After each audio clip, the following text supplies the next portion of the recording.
So what a platform is, exactly as a platform, is a guy I've gotten to know that's kind of the guru on platforms. He graduated from India Institute of Technology. 20,000 apply for one position, but a brilliant guy. But he written all the best books on platform, and we brought him out to our company in Boulder a couple times as a consultant. But he says a platform acts as the infrastructure that enables users to interact with each other and exchange some type of value with greater efficiency than trying to interact on their own. And so this meeting, in some ways, serves as a platform because we've created an infrastructure where people can interact with each other over tables, over lunch, over conversations, way better than trying to meet individually with everybody else. So it's just roughly, you're kind of used to what the platform model does. It always has three elements: producers, consumers, and then the platform infrastructure. So it's like your farmer's market.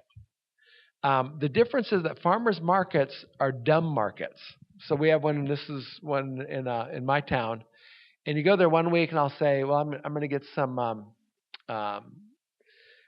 muffins, and I'm going to get some organic carrots.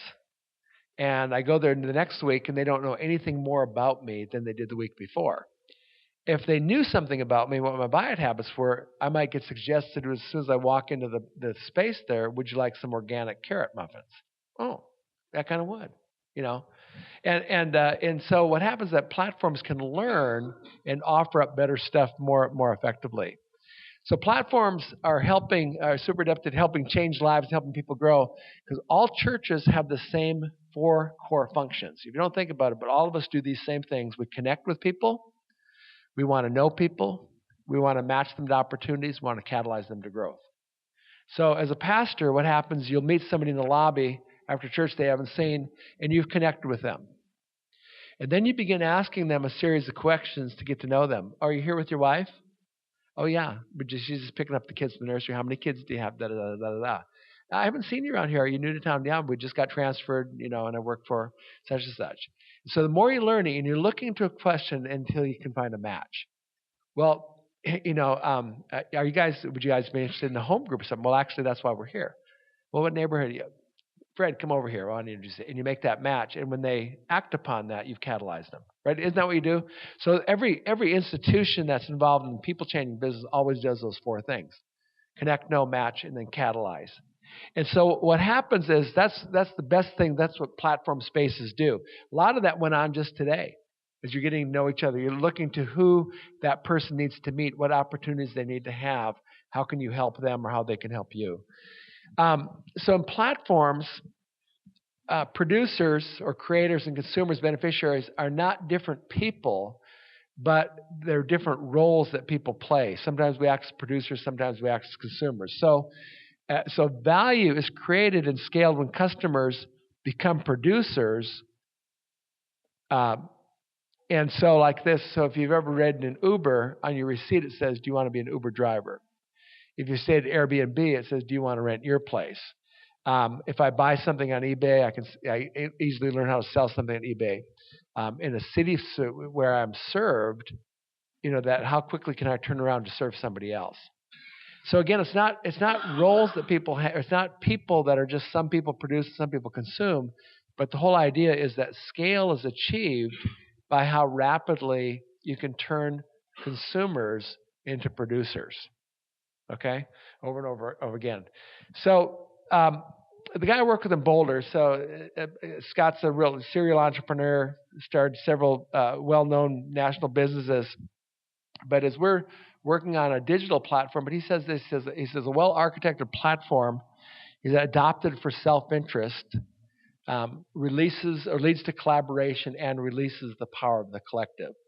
And all those things are really important. I just want to spend the rest of our time kind of digesting those. But a well-architected platform is architected around what wants to happen. Platforms don't make people do things. They help people do something they always wanted to do. Secondly, and we'll talk about this, it's built around one core interaction. By the way, you can have these slides, by the way, if you're meticulous note takers. Then there's divine principles, rules, and tools. So they're built around one core interaction. Every platform is built around one core interaction that creates some type of value exchange for both parties. There might be other interactions, but they all come from if you don't get this thing right, if you don't do this one core interaction right, nothing else happens. So, for instance, scale then is achieved by making repeatable process of the core interaction more efficient and more effective. And then technology helps scale it. So one of the things, though, Airbnb, for instance, their core interaction is one person renting a room from another person. So they don't measure page views. They don't measure time spent on their website. That's an edge interaction, but it's not the core interaction because unless somebody rents a room from somebody else, they have no business. So just a couple other examples. So Airbnb, I talked about that when you have hosts and travelers. You have on YouTube. YouTube enables video creators to post their creations and viewers to watch and interact around those videos. Unless that happens, unless people post videos, there's no YouTube. Facebook enables people to post content, interact with, and consume that content. So unless somebody puts up photos or videos or links or comments, stuff like that, there's nothing. The company has no value unless they do that, right? Now, it's got a lot of other great functions that they do very, very well. But without posting on Facebook and somebody reading that post or looking at that post, there's no core interaction. You have like the Apple Store. You have developers using Apple's technology to build apps that are consumed by users. That's their core interaction. So platforms don't make things happen; they help things happen that want to happen. Does that make sense? Just the energy that happens there.